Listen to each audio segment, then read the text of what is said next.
back to another episode of Doing Football. Today, must-draft running backs. I would say tensions are high here pre-episode. I've got a problem with Jared's must-draft running back. What we're doing today, 3 must-draft running backs, 1 from each of us. Some players that you should be looking to maybe even center your drafts around grabbing these players. But before we get into that, you want to center your balls. I don't even know what I was going to do there. Center your balls. You want to make sure that things are taken care of downstairs. And what better way to do that than with the Lawnmower 4.0 from Manscaped? I've been a customer of Manscaped. Beautiful but you product. can use the promo code BOX for 20% off and free worldwide shipping. Definitely go check out Manscaped. Look, it's fall. Some of you guys are maybe back at school. Come on. Nobody wants to see that. She doesn't want to see that. That's a very important point. Take care of your nuts. Back at school. Take care of your crotch area. Because everyone reveals their nuts at school. Jared confirmed non-sex ever. Yeah. That's pathetic, Jared. All right. Jared, why don't you get us started, you loser? Fuck you. All right. My guy, the guy that Tmack hates for some reason, Antonio Gibson of the Washington football team. Look, I don't hate him. Yes, you do. You said it off camera. You did say you hate him. Yeah, I don't like the pick. I like Antonio Gibson, but here's Mr. You think it's a cop-out for Joe Jared? Schmo is sitting here watching the video, and he, with his number 1 overall pick, he's not going to have the chance to take Antonio Gibson. That's not true. It's not true at all. He's Sometimes going he to falls. take to what? Okay, End fine. of the second. Unless you have the option of getting Christian McCaffrey, my must-draft running back is Antonio Gibson. He finished as the running back 13 last season, despite only hitting a 60% snap share twice all year. He also injured his toe in week 13. Now, before that, he was incredible. Like, he had running back 5 pace, 17.9 PPR points per game. Absolutely incredible. He averaged over a touchdown a game. So he was like used at every point of the field. He was used if they were winning, if they were losing. And then we got some big news these past few days. The football team released Peyton Barber. Now, that might not sound like that big of news, but if you look at the goal line carries from last season, Gibson had 10, Barber had 8, Dwayne Haskins had 4, and J.D. McKissic had 2. So that's 12 of the other 14 goal line carries now gone. And do we really think J.D. McKissic or Jarrett Patterson, I know Avery's a big Jarrett Patterson guy, Yep. do we really think either of those two guys are going to be the guy that takes the goal line carries? No, I'm loving No. where things are at with Antonio Gibson right now. Like, he is going to get everything on the goal line, and he was already really good at scoring. So, like, he has an incredibly high touchdown ceiling. Now, the other question mark was, is he going to get the passing work? J.D. McKissic has been a guy who's been involved in the offense. He had 80 catches last year, and I'm not going to say J.D. McKissic will be phased out because it 100% won't, but it's pretty safe to say Gibson's going to start eating into it a bit. That's what the team has been saying this offseason. They're saying they want to get Gibson more involved in every aspect of the game. And even Kyle Allen, backup quarterback, said they're trying to push Antonio Gibson into a similar role as Christian McCaffrey in Carolina. Now, obviously, don't take that as he's going to be Christian McCaffrey, but that means they want to use him at every portion of the game, and they're going to use him at a higher percentage as well. So, like, to me, Gibson has league-winning upside, like one of the highest league-winning upsides of any running back in the league. So, if you have, at this point, I'm willing to take him like running back 7. I'd say like mid-first round pick. I wouldn't even be that mad if you took Antonio Gibson. I don't think I've seen that in any of my drafts. Yeah. It's a guy I usually get in the second. If I'm at the midpoint of a draft pick, like I'm at the 6 or the 7, it's a guy I can swing around, and I'm happy to take him every single time. Yeah. Yeah, I feel like this news might move him up in boards, and like Jared said, the two of us are very high on Austin Eckler, and I'm starting to move that way with Antonio Gibson, where he might be behind. For you, it sounds like he's right behind Aaron Jones. Yeah, he's like right in that range.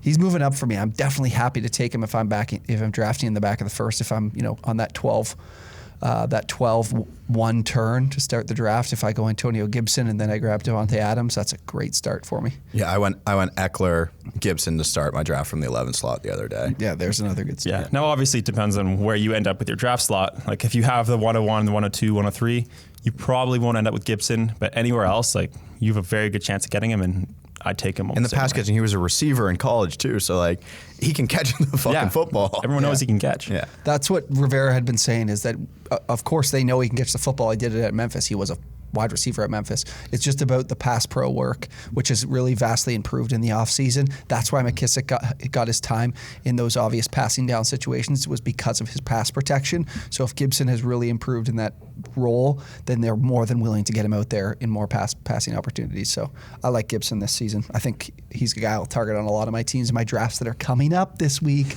The big ones, the home leagues, my favorite time of year. Yes. Time to take advantage of your buddies. Yeah, right? exactly. Must draft running back. Someone in the second round, started third round. It's Clyde EdwardsDE of the Chiefs. Obviously, first round fantasy pick that disappointed most last season. I'm ready for this breakout, this bounce back season for Clyde EdwardsDE. Before you get into it, you guys remember when he was going as like the running back 6 last year? Yeah, that was After he we got were drafted, so high on him. I made a prediction that he was going to get that high. So kind of a bold prediction, and it paid off. Yeah. And now he's like, what is he now? Running back? I had it was like 14. 14, I saw. right? Like just in the span of End a of the year. second. Even with the best offense in the league, things have changed a lot on Clyde. So last season, Clyde finished with 181 rushing attempts for 803 yards and 4 touchdowns on the ground, 36 catches for 297 yards and 1 touchdown through the air.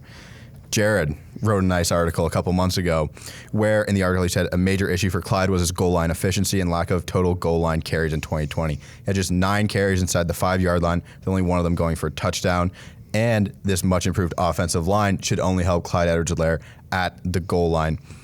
Another thing I was listening to fantasy footballers, they're pretty big. I don't know if anyone else has heard of them. I haven't heard of them. They started going through, this got my brain going. I love this. Andy Reid had previously had a 21-year-old rookie running back. And in that running back's rookie season, he had 150 rushing attempts like Clyde, 55 targets. Clyde had 54, 637 rushing yards, and 4 rushing TDs. Let me guess. In this running back's sophomore season, they had 200 plus rushing attempts, over 1,000 yards on the ground, almost doubled his receptions for 600 yards through the air, and 9 total touchdowns. Who was this running back? See, I was going to say Brian Westbrook, but I think his was a third-year breakout.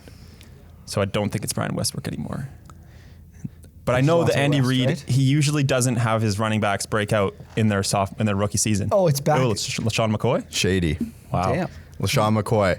So he likes using one running back, right? Andy's kind of done it his whole career, right? Brian Westbrook, LaShawn McCoy. Yeah. Clyde can be this guy. The pass catching upside is there. That's why they used first round draft capital on him, where he was drafted, where he was. Super talented runner. If he doubles his touchdown total, he easily goes an RB1 this season, in my opinion. Excited for the bounce back. 5th ranked running back strength of schedule this season, which is easy, and I'm comfortable personally taking him as an RB1. Yeah, I love him. The touchdown rate is going to like regress to the mean. It's going to be positive regression, I think, for Clyde. It's going to find the end zone. Look at Chubb in 2019. He was terrible on the goal line. Then 2020, he was right back there. Yeah, exactly. So I like Clyde this year for sure too. He's another guy you can have. You can pair Clyde with Christian McCaffrey. There's someone you can pair with Christian McCaffrey. Yeah. So I mean, nice. Like, if you also have to look at the preseason numbers, and if you looked before not Christian McCaffrey, Clyde EdwardsDE got hurt. He was like the only guy they were using on the first team offense. In that first preseason game, I watched the whole game, and he only was off the field for 1 snap, and it was probably just because he had carries like 3 plays in a row. So they want to use him, and they're going to use him in a bigger role than they did last year. It's the best offense in football. Like, you need to get a piece. It's like kind of the Cowboys receiving core, and their Zeke too, but like Clyde is going to be a Zeke type piece for this offense. Exactly. All right, my must-draft running back. You don't need to draft him in the 2nd round. You don't need to draft him in the 3rd round. He's available right now in the beginning of the 8th round in your fantasy football drafts, and his name is Trey Sermon of the San Francisco 49ers. I've talked about him before. I love targeting Trey Sermon in all of my drafts this season. I'm definitely willing to make sure I have him, secure him in the 7th round. Of course, at any point in the 7th, I'm willing to take him, and let me tell you why. The last 12 seasons, the Kyle Shanahan has been a head coach or offensive coordinator, so a play caller for an NFL team. He's had five running backs of his 12 finish as RB1s. Now, this isn't a substantial, crazy finish, but in the last 2 seasons, he hasn't had a player that's finished inside of the top 12. Right now, Trey Sermon is going as the running back 32 off the board, and like I mentioned, as the first pick on average in the 8th round. Raheem Mostert, his running mate in the backfield, he's never exceeded a 35% snap share in his career, so he's never really carried a massive I don't want to say the word massive load, but Yeah, he's never carried the ball at a high rate or had a high snap percentage in his career. So somebody is going to be splitting carries with him, and it's going to be Trey Sermon. The other thing that I see here, especially from the goal line side of things and touchdowns, Raheem Mostert 5'11", 185 pounds. Trey Sermon 6 foot, 215 pounds. This is some weight. This is a guy that can, make tacklers miss, run through somebody, and get into the end zone, especially in those short yardage situations. So he's going to hog the goal line. He's going to hog the red zone work. And as well, in college at Ohio State, 7.5 yards per carry last season in the Big Ten. Huge number there. We know what college numbers can look a lot bigger than they do in the NFL, but he did a great job last year at Ohio State. Just a great tackle breaker, but he's not going to, break away an 80-yard touchdown. One thing that really sticks out to me is if you grab this guy, I'm willing to start him right away, especially with a matchup against the Lions in week 1, but check out this finish to your fantasy football seasons, and this is a guy you want to have in the playoffs. His final 4 weeks of the fantasy season, he's got the Cincinnati Bengals, the Atlanta Falcons, and then he closes out the final 2 weeks against the Tennessee Titans. Elite defense. And the Houston Texans. You want to talk about a guy that's going to be running the ball at an extremely high rate in some games that I'm sure the 49ers will be in winning game scripts. Trey Sermon is your guy. Be targeting him in the 7th and 8th round. Right after that, there's that running back dead zone. You fill up on your wide receivers and go grab Trey Sermon to fill out your RB3 spot, and he's going to meet that draft capital.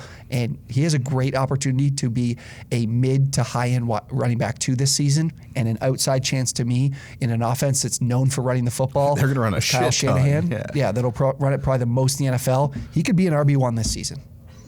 I think that's probably a bit of a stretch. I think there need to be some injuries early on for that to happen. Yeah. Like Mostert would have to go down pretty early, which honestly I wouldn't be that surprised if he did. He's a pretty injury prone guy, but like he definitely has the upside to do so. And like as you said, late in the season, like that's the best time for rookie running backs to break out. And the fact that he's got that easy of a schedule, like even if you have him on your bench for the first half of the season, like the production he could possibly put up in the second half of the season, league winning, could be worth it. Yeah. I think it could be. I'm salivating at the opportunity. I'm going to take advantage of the guys in the home league this week with Trey Sermon. I'm going to make sure I have him. Yes, he's a big guy to take advantage of the casual players.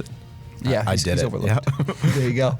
Anyways, if you enjoyed the video, of course, drop a like, comment.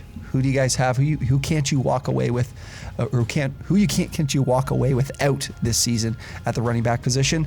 And then as well, be sure to join our Discord. If you want to join the Discord, drop a comment down below. We'll get you the link. Talking fantasy football, answering any and all of your fantasy football questions. Subscribe to the channel if you enjoyed. And of course, finally, check out our Week 1 Superflex salary cap game.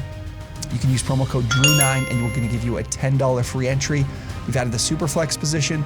We've eliminated kicker and defense, and we're giving you that 1 week payout. So you just have to play for 1 week long and win some money on OwnersBox. Thank you guys for watching. We'll see you next time.